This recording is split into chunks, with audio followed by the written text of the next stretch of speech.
आखिरकार दोस्तों मनीष कश्यप इतने दिन जेल में क्या कर रहे थे? तो किताब पढ़ रहे थे दोस्तों। जिस तरह भगत सिंह किताब पढ़ते थे जेल में और लिखते थे, उसी तरह मनीष कश्यप भी किताब पढ़ रहे थे। कौन कौन किताब पढ़ रहे थे मनीष कश्यप जेल में, वह आप खुद उनके जुबानी सुन लीजिए। मनीष जी, आप 9 महीने जेल में रहे, इस दौरान आपने कुछ लिखा या कोई फ्यूचर प्लानिंग किया कि हाँ? मैंने एक डायरी लिखा। मैं अटल बिहारी वाजपेयी की कविताओं को पढ़ता था, उनके किताब को पढ़ता था, हरिशंकर परसाई की किताब को पढ़ता था, रामधारी सिंह दिनकर के किताब को पढ़ता था, और मैंने एक डायरी लिखा है। बस मैंने कहीं पढ़ रहा था कि one day your future will be better than your dream if you work hard with your willing heart. एक दिन आपका भविष्य जो है ना, आपने जो सपना देखा है ना, उससे भी ज्यादा खूबसूरत होगा, लेकिन अगर आप सच्चे मन से कड़ा परिश्रम करते हैं तो। और एक ना एक दिन मुझे पता है कि बिहारियों ने जो सपना देखा है ना, उससे भी खूबसूरत अपना बिहार बनेगा, नया बिहार बनेगा, समृद्ध बिहार बनेगा। मैं दावे के साथ कहता हूं, जेल में मैंने यही लिखा, यही समझा। मनीष जी, हम डरेंगे नहीं दोस्तों, दयानिधि मारन से लड़ेंगे। जी हाँ दोस्तों, क्योंकि उन्होंने एक बिहारी को शौचालय साफ करने वाले बोले हैं। मैं बता दूं कि ये सब बयानबाजी एक वोट बैंक के लिए होता है, जबकि ऐसा बिल्कुल किसी को नहीं बोलना चाहिए। टॉयलेट साफ करते हैं, तमिलनाडु का एक नेता बोला ना, हम अगर वहां पे होते ना तो उसके छाती पे चढ़ के जो है उसका बाती तोड़ देते। जो बोल दिया कि बिहारी जो है टॉयलेट साफ करता है, हम तो तोड़ देते, सीधा दबा देते, चाहे उसके लिए जो करना होता। कैसे कह सकते हैं हम आपका अपमान? कैसे कर सकते हैं? भारत का संविधान सबको समानता का अधिकार देता है और भेदभाव नहीं कर सकते हैं जाति के हिसाब से, कर्म के हिसाब से, वर्ण के हिसाब से। ये संविधान में लिखा हुआ है। उसने पूरे बिहारियों को बोल दिया कि टॉयलेट साफ करते हैं। हम तो वहां रहते तो पूरे बिहारी का अपमान अगर कोई कर। हमें देश से प्यार है, जय हिंद बोलने वाले लोग हैं हम लोग। भारत का कोई भी कोना हो, हम उतना ही प्यार करते हैं जितना बिहार से करते हैं। अगर कोई दूसरे राज्य का भी अपमान करेगा तो भी हम लोग खड़े मिलेंगे। लेकिन कैसे बोल दिया कि टॉयलेट साफ करते हैं? क्यों नहीं बिहार का नेता लोग जो है उसके ऊपर एनए से लगा के जो है बिहार में केस डाला? एनए से छोड़ दीजिए, छोटा सा केस क्यों नहीं लगाया?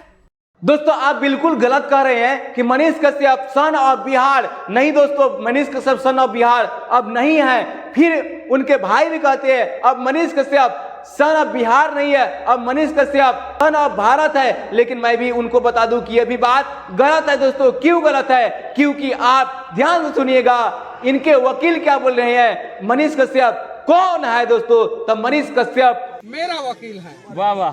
सबसे पहले बेतिया मंडल कारा के पास खड़ा हो गया, फोटो खिंचवा के वकील साहब ने डाला कि सारा कागज पत्र अब रेडी हो गया है, अब मनीष कश्यप जेल से बाहर आ सकते हैं। मनीष कश्यप कोई व्यक्ति नहीं, अखंड भारत है। और मेरा कहना सत्य होगा एक दिन। हाँ, एक दिन वकील और क्लाइंट दोनों जेल में होगा।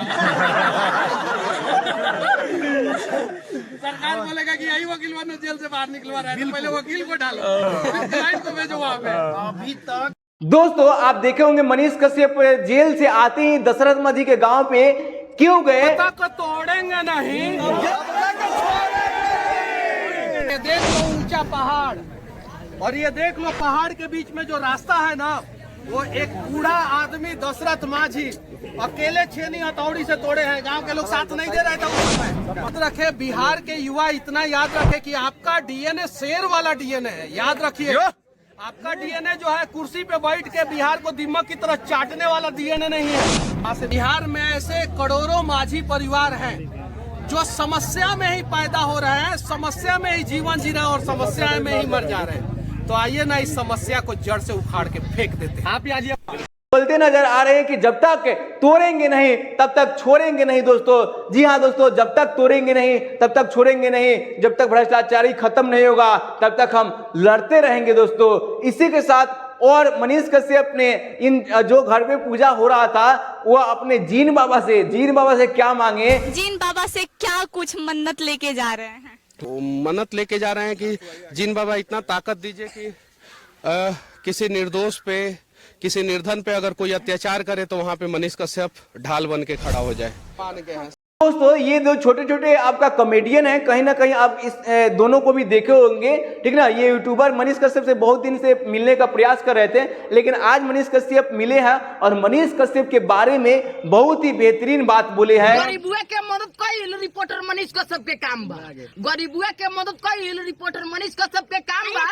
तो गूगल पर सर्च मार के देख ले, एक नंबर पर नाम बा। हाँ ई टाइप के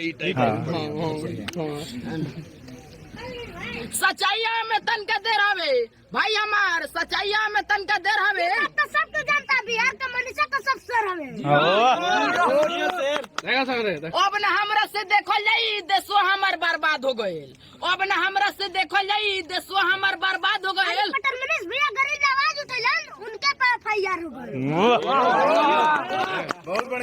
अब पता चलल कि काहेला के एफआईआर भइल बा हमरा ऊपर। ई लइका के पता चल गइल बा सर। दोस्तों कि मनीष कश्यप की जेल की कहानी बहुत ही दर्दनाक था। एक काला पानी की सजा था, वह मैं नहीं, वह मनीष कश्यप जेल से आते ही बोल रहे हैं। अब वह आप खुद देख रहे हैं दोस्तों। 9 महीने जेल का जीवन कैसा रहा? 9 महीना जेल का जीवन कैसा रहेगा सर? मुझे जो है यहाँ से जो है 2200 किलोमीटर दूर जो है चेन्नई से 450 किलोमीटर दूर मदुरई में डाल दिया गया सर। जो हम लोग काला पानी की सजा जो है हम लोग इतिहास के किताबों में पढ़े हैं, वो काला पानी का सजा मैं काट के आया हूँ सर। मैं जो काटा हूँ ना 9 महीना, कोई 9 दिन नहीं काट सकता है।